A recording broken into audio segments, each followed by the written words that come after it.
So we're here with Jodi Roebuck on his gorgeous property in New Zealand. I've been working here with him for the past week and we've been doing a whole bunch of stuff. Compost, bed prep, seeding. We even did a slaughter and some butchery. Sheeps in the chiller. Yeah. Last year's lambs. Yeah, the variability, we spoke about that, of tasks. You're never doing the same thing for more than a couple hours. Is that a farming thing or more of a small scale farming thing? Typically in farming it's quite repetitious, you know. Yeah. To make a big generalisation, one person on a landscape working by themselves doing similar tasks, maybe seasonal workers come in, do a repetitive task at the peak of the season, and that's a big generalisation. And 33 years in food production now, my first 4 years were in commercial orchard work, same thing every day for months. So we're in Taranaki on the west coast of the North Island, super wet and windy, 2.3 metres of rain a year. We direct market these days baby leaf mixed salad into town, but we do a ton of other stuff as well. So we're protein producers, but the proteins are for our diet, not for our income.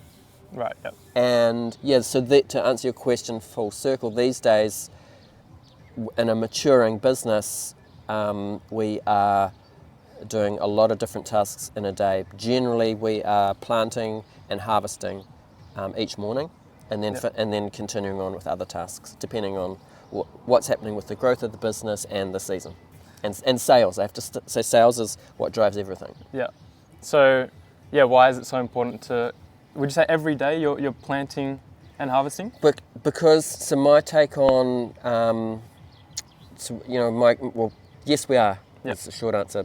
5-6 days we're planting, but that, to give context, we're growing super fast crops. So sure. DTM is called days to maturity, so we're constantly tracking our DTM. And the radish microgreens, which we grow naturally in soil and sunshine, in some of the 6 days. It's a super fast turnaround. So if we're planting them 3 times a week, it's just very fast moving. Yeah. The baby leaf salad that we direct seed with our precision seeders, from seed to harvest in summer, 17 days. So it's pretty quick. Yeah, for sure. Yeah. And in terms of how you grow these vegetables and salads, how does the way you do it differ to the conventional way? You mentioned just sunlight just then. Yeah. And you talked about hydro something where they do it in water. So we're in New Zealand anyway. There's no mandate for labelling foods. In some instances, like if you buy a salad downtown and it's grown hydroponically, it's not going to say that. Typically, It doesn't. So we are growing in soil. We make our own compost. We're doing everything what I like to call traditional. Yep. The byline for Roebuck Farm is agrarian innovation, and agrarian is the best of all the old ways. Okay. And the innovation in the last 20 years, the goat of market gardening, Elliot Coleman, he's now 86, he's in Maine, author. He also invented some small-scale tools. So we're about 2/3 of an acre. Currently we're 150 garden beds. Yeah. That on average we plant 4 times a year. The greenhouse beds 6 times a year. So you do the numbers on that. There's a lot of replanting, we'll say that way. Yeah. And so the small tools that Elliot invented really helped to gain some time back, and also not to have to work so hard. So we deliver within 10 kilometres. There's no tractor, no diesel. Basically the farm runs off batteries and drills. We've got a tiny cultivator just for the surface. It's called a tilther. Yeah. I'm sure Jake's videoed and you'll see that. Yeah, we've got some clips. The greens harvester for cutting salad, again, runs off a drill. And so I've got a lot of mentors, and one of the biggest things that hit me from Jean Martin Fortier was the one thing you don't have on the farm is time. Once you honour that, things start becoming more efficient. And last thing I add in, if we look at Toyota manufacturing and their lean manufacturing, two really easy ones there to navigate. If muda is waste, if we can identify waste and eliminate it, you'll never finish, but That makes a big change, and then Kaizen is always little improvements. Those two together make, so we're continually getting smoother. Yeah. No, I did want to touch on the lean management because there's been a few standout lessons, especially that ones that I want to share with the viewers, because I'm not a farmer and a lot of my viewers aren't farmers, but there's definitely, I mean, what we are interested in is health and improving quality of life. Yep. And yeah, I think farming definitely plays a role in that, especially after my time here. You know, one of the lessons was community, seeing how integrated you are with your community. Yeah, how important has that been for Roebuck Farm? It's been crucial. We built this from nothing. There was nothing on the property when we bought it. Yeah. Just a bit of grass, and yeah, without our support around us, I think your immediate community's quite often your family, which is our case, and as we began trading and selling, especially with the salad, so we have our own fridges in the independent fishery, the independent butcher. We supply 8 restaurants, and then we're also, since COVID, been supplying Pack and Save New Plymouth, and in the last 12 months, New World New Plymouth. I think behind these business fronts, it's some great people and working with them and just looking after them, and that being reciprocal. Yeah. So people think we're salad, maybe vegetarian even, because we grow salad, but it's quite the opposite. We produce all our own proteins. We holistically graze sheep, not for an income, for land management, breeding and diet.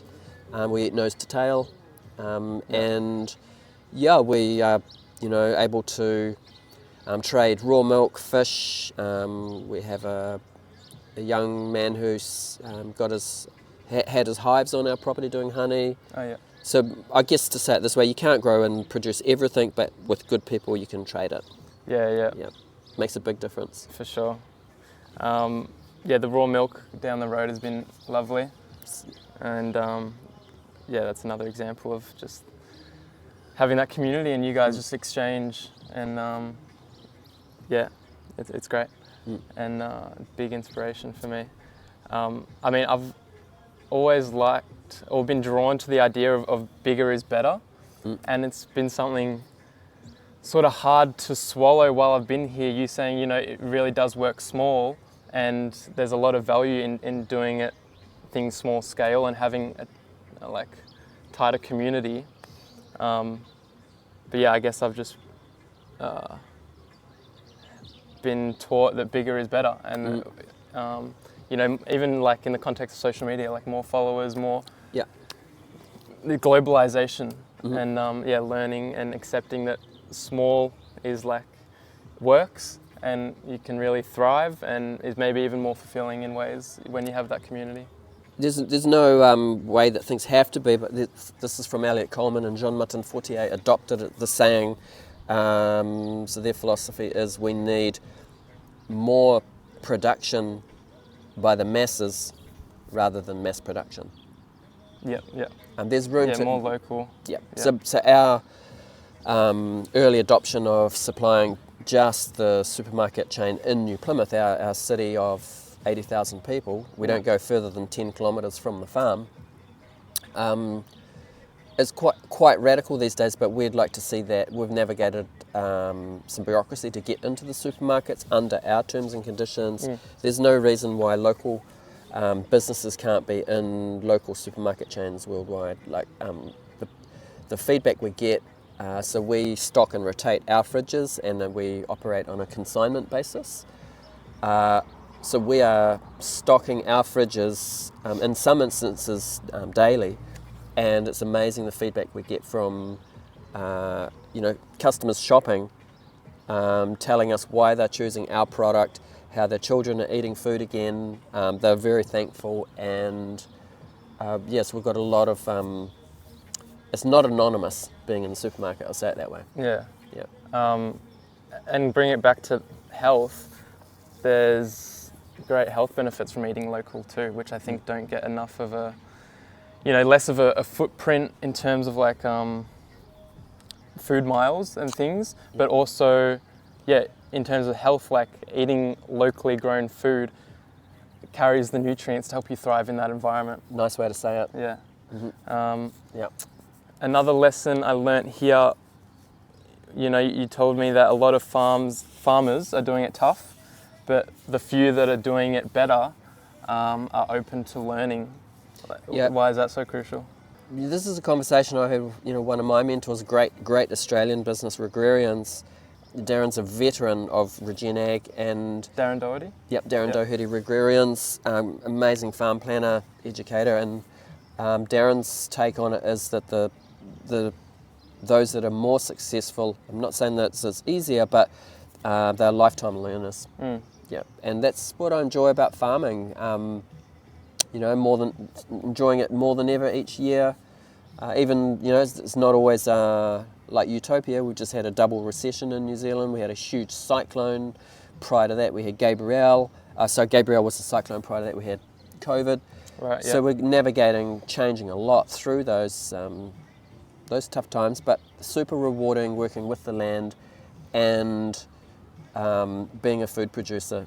Like I said, the health benefits of farming well are the main reason to be farming, I think. Yeah, and that applies to all endeavours, but keeping an open mind, always learning, always a student, things are always changing, so yeah, definitely an important lesson. Lean management, can we go any deeper into that? Yep. So, Yep. Again, yeah, applies to farming, but also life and business. Yeah, businesses. Absolutely. Plus to life. I'd like to make a comment about movement in a second, but but any type of business. We run a lot of events here, big tours and so on. And we had a big tour, and a guy came up to me afterwards, and I presented, everything we're doing and the influence lean has had on us. And he hit me up after the talk and he said, "Oh, hey mate, I'm into lean too." He said, "I got a toilet paper business," and we just hit it off for like an hour and a half. Nice. We're doing nutrient-dense vegetables. He's doing toilet paper. It's the principles, I think. It's the philosophy that the Japanese have done an amazing job at. Just Google lean manufacturing. It's amazing. Yeah. And so we're continually improving. I think one of the changes that I saw in how I look at our business going into COVID, we're predominantly restaurant and retail, and then everything stopped. We started at the supermarket day 3 of COVID, and we've been at the supermarket now 5 years without increasing the size of our farm. What that allowed us to do is to sell more fast-growing crops. But what I realised with that increase in production off the same physical footprint was that the parts of our business that added value or drive revenue, the main ones are planting and harvesting. Yeah. And that really helped me look towards those activities, and rather than being traditional 2 big harvests and deliveries a week, we'll switch to every morning harvest followed by planting, and we're still working like that. So this morning we're same thing. We're pretty much harvesting plant, and then continue with other farm activities after that. Yeah. So it's the way of looking at what is the most valuable part of your production that brings value to your customer and revenue into the business. And then I think one part that's not talked about a lot in terms of lean is, if we think of it as lean, is the human movement on your landscape.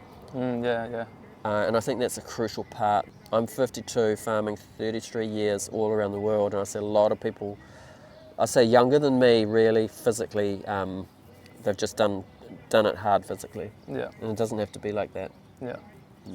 Yeah, you see the older people with the hunchback, from like years working in the farm, but I couldn't imagine that being you when you're older, after seeing, the way you move around. You're very conscious about posture and how you're moving your body and not wasting energy.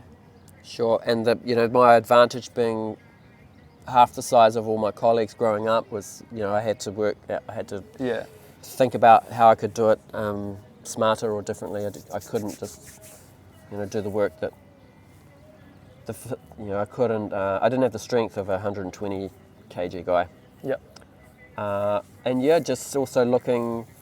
Another mentor, Nicole Masters. She's a Kiwi that lives in Montana, and author of an amazing book called For the Love of Soil. Yep.